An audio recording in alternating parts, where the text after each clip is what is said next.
Welcome back to the channel, everyone. Today we've got a video that I've been waiting on for a long time.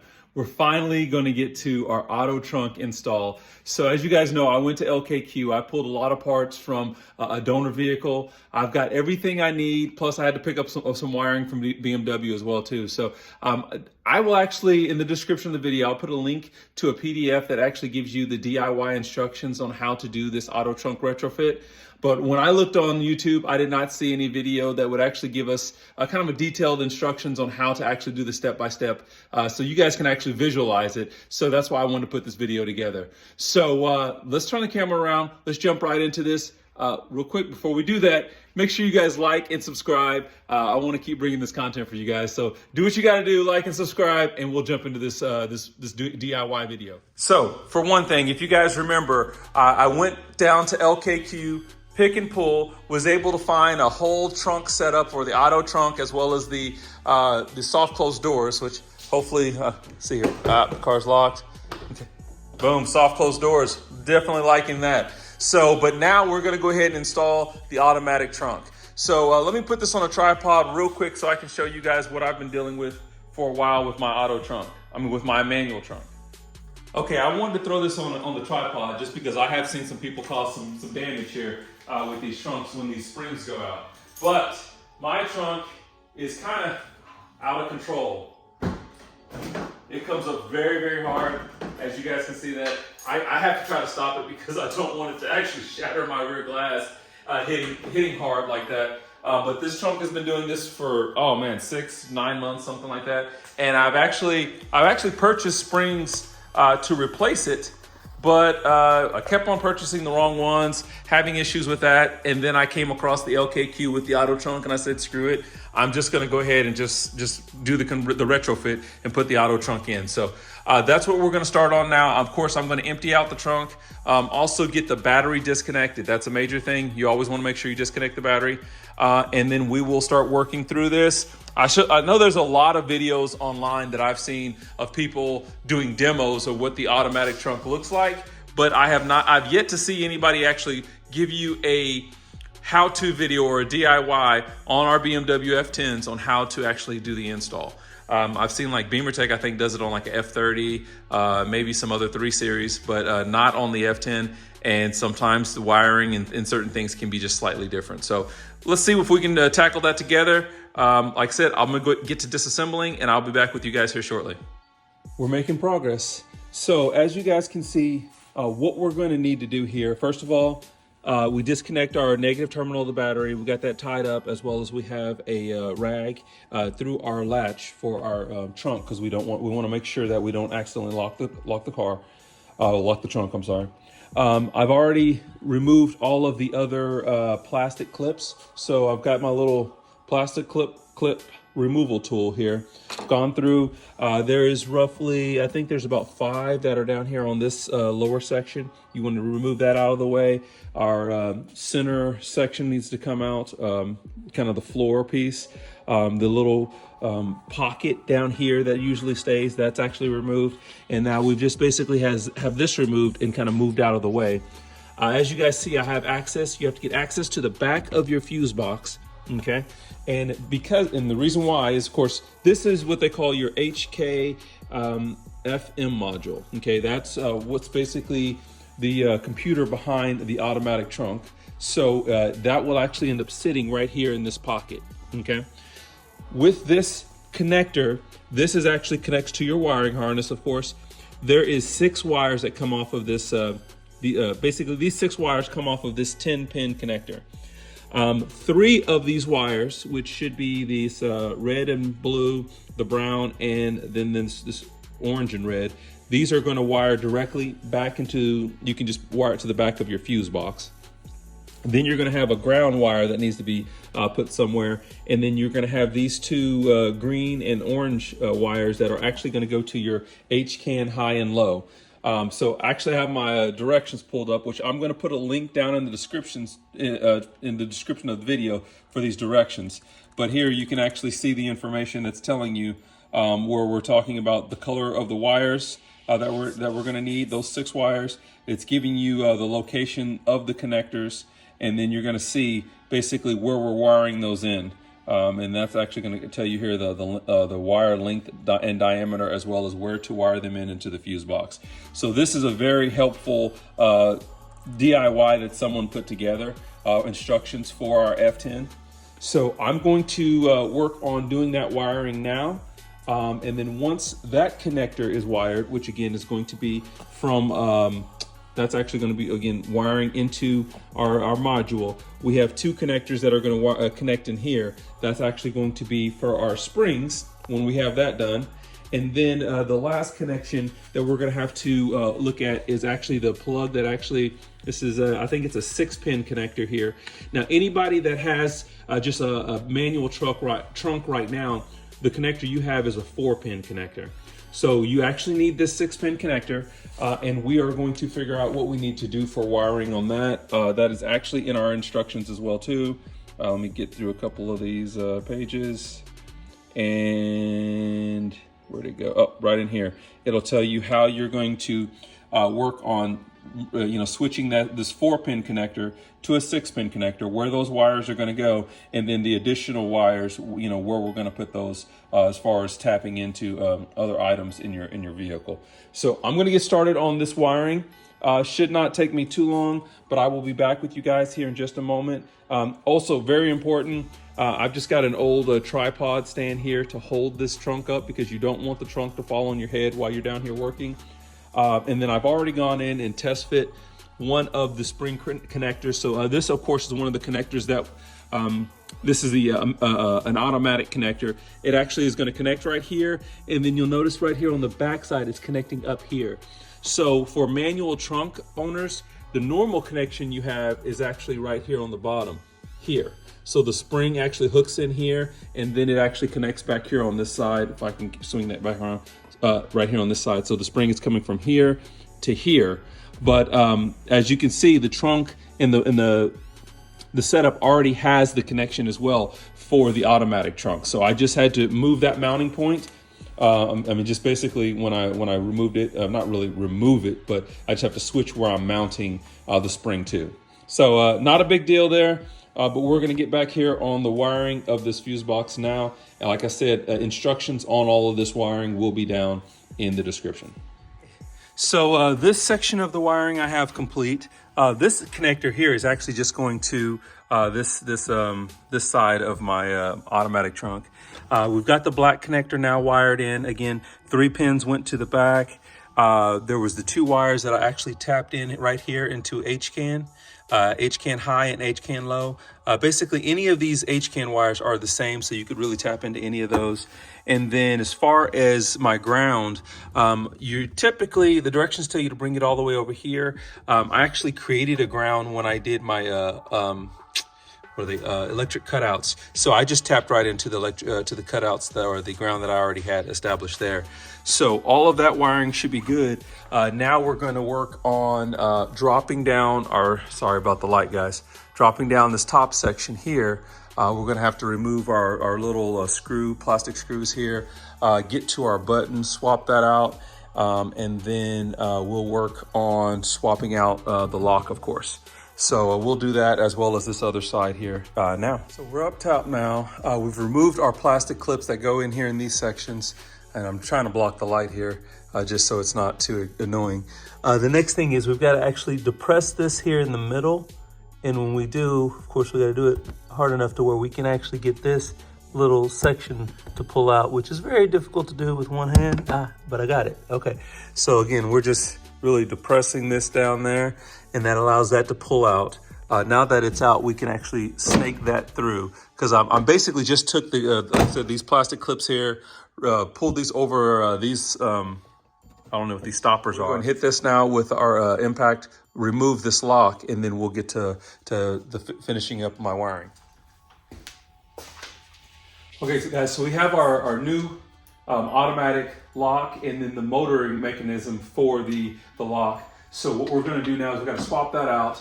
I've already got my bolts ran through, so those are actually ready to be removed now. Okay, and then this is the 4-pin wire that I was discussing earlier.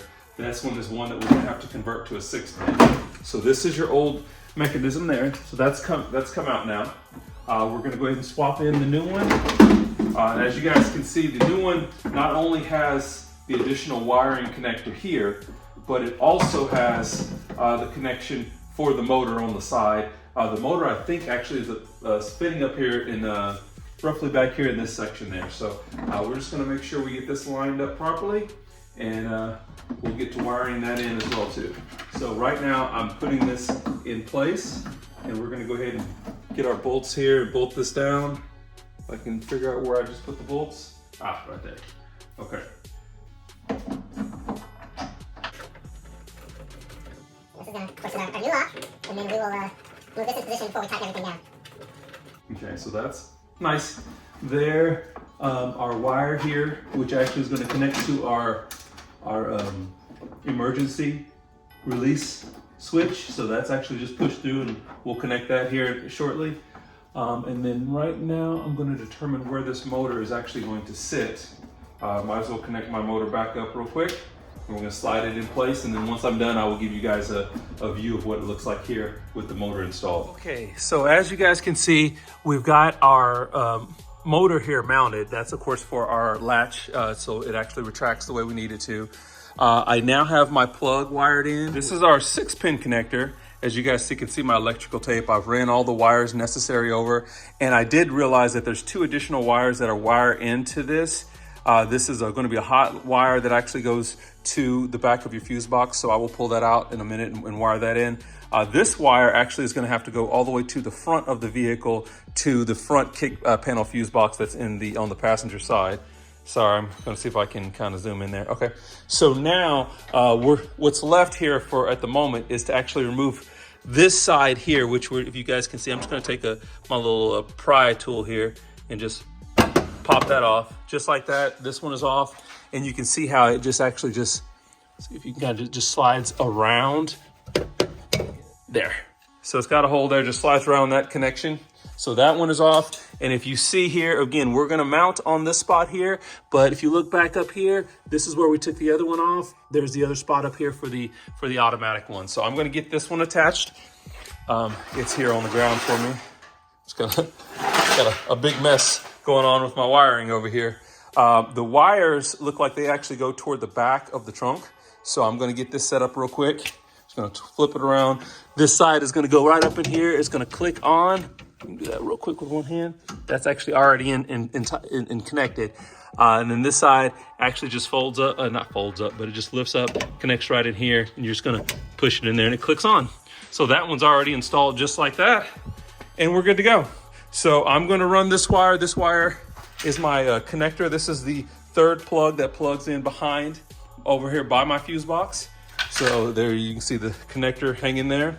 I'm gonna run that wire here underneath this section over to this side, and we should be good to go, other than like I said, gonna wire this into the fuse box and then start running this one to the front of the vehicle. So, and as you guys notice, I did have to end up taking off the entire cover of the trunk lid. I just had to be able to run the wires properly. It made a lot more sense. So I've got that done. Everything's been ran properly. So we should be good to go. So yeah, I'll be back at it. Switch that I forgot, which is my button right here. It actually has the same 4-pin wire connector right there, as you can see, of the existing button. So we're just gonna pop this out, swap it over. You guys don't have to watch that on camera, but I'll get that swapped over and then start reinstalling, and we will be able to try to test this out. Okay, so I just actually plugged the battery back up, guys, and I forgot to show this on camera, but my wires I have ran down now through underneath, basically underneath my door, my little trim pieces, as you can see, all the way through to the box. And I actually literally just put this back in. But what we did is we went back in here to our power, our main fuse box, and we went in and connected into the blue connector. It's just pin 13. And like I said, the pictures and the DIY is down in the description. I completely forgot to get that on camera, but that was just 1 pin. It was a free connection, so that was no big deal there. So now I've actually got to, we're gonna plug, let's see if I can get my power, not my power, but my connector here plugged in and just see if we can test out possibly the trunk before we start installing all of our trim pieces back in. We have one more thing that I almost forgot, guys. We do actually have to wire in our switch, okay? So if you actually look at this, this 4-pin connection that is for the button for our automatic trunk, there's only 3 wires being used. What you actually need to do is you're gonna need to grab another wire that's gonna connect here on, this is what would be pin 2. And you actually are gonna go into this bundle. You see here, I've already made some trimming here. Basically, you're going to tap into, this is a gray yellow wire. So right now we're just seeing the yellow section here, but this actually is mainly gray. But what we're doing here is I'm just basically gonna tap into this wire, and this is going to give us the connection that we need for this button to function properly. So I'm gonna get that wired in. Again, didn't wanna forget that. So make sure you guys make this connection if you want your switch to work to be able to close your trunk.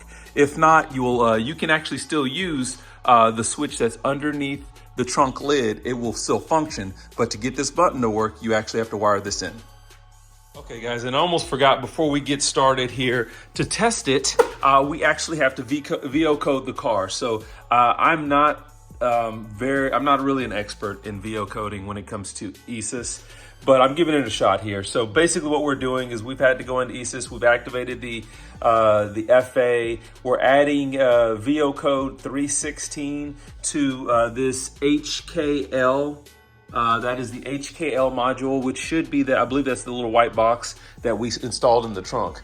So that is what looks like just finished now. I'm going to just turn the car off, turn it back on as far as just like kind of cycling the ignition, and we will see if we're functioning or not. Again, I'm not very skilled in the ESIS coding, so that's one of the reasons why I'm not really covering this coding 100%, because that's just not what I like to do. But we're gonna give this a shot and see what we have. Okay guys, now we're back in the car. We just finished VO coding the vehicle. That was adding, I believe it's the 316 module to the HKM module. You also want to add it, I believe you want to code actually the CAS module and the JEB module. I'll put the information up on the screen just to make sure, because don't quote me on that. We'll check the screen. Now we're actually going to go ahead and connect real quick to Beamer Code. We just want to have all of the functions working on our remote control as well too. So they're just basically what you should now is now that you actually have that HKM module installed into the car and it's been remote coded, you should be able to see that as an option on Beamer Code. What we're gonna do is we're gonna go into a Beamer Code and make sure we have all the boxes selected so that we get all the functionality that we're looking for out of our automatic trunk. So right now, I'm gonna do a share screen real quick so you guys can see what I'm seeing on Beamer Code, and then we will just double check that. Now I've already made these options, but I'm gonna show you where they are on Beamer Code for you guys. And then once you're actually done with the selection, you're just gonna code your car. So just a second here, there it goes, just pulled up. We're gonna go down to tailgate module, which again, should not have been there before you actually installed that HK module.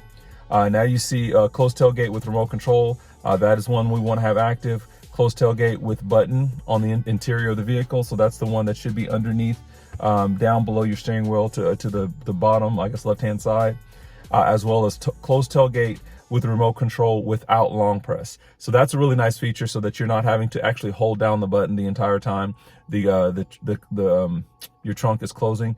So I actually select that as well too. And then once you have all of those activated, you're just gonna hit code. So now that that's done, we'll just get back out and we'll show you the functionality of our automatic trunk. Okay, so it's time for us to try the functionality of our auto trunk. Now everything has been wired back in. We're going to hit our trunk button, and there we go. Auto trunk is now functioning. If you guys remember, I did go ahead and tell you guys earlier in the video where you have to wire in the switch. So now we hit the switch, the trunk closes just like it's supposed to. So as you guys can see, I'm not sure if you can tell here, but I have a slight gap right now in my trunk lid. That is because, if you guys didn't notice, the soft close feature just stopped working. So when I started working on the install of this, again, the donor car I pulled this out of had quite a few miles on it. When I started the installation, it was working. Now it has stopped working. I checked all my fuses, I checked my wiring. So what I think is actually going to happen is I'm probably going to have to get a new lock actuator. But this helps me out a ton because I don't have to worry about my trunk opening up out of control. The only thing I have to do now is when I'm wanting to make sure that it's actually closed completely. You see, you get a little bit of a bounce there. I just come in here, push down in the center. It is now closed completely. And now I will work on sourcing the soft closed door actuator so that we can actually have it fully functioning. But again, this helps me out a ton. Plus all the wiring is already complete. So I count this as a success. But this is one of the things that happens sometimes when you go and you pick up parts at a junkyard. You can kind of roll the dice on whether or not it's going to function.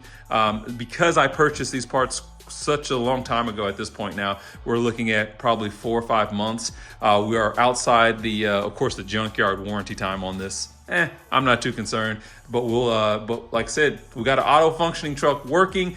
We just got to get the soft closed door function of the trunk working and we will be good to go. Well, we got one more retrofit done. So if this is your first time to the channel, make sure you like and subscribe, and we will catch you guys in the next video. Everyone be safe.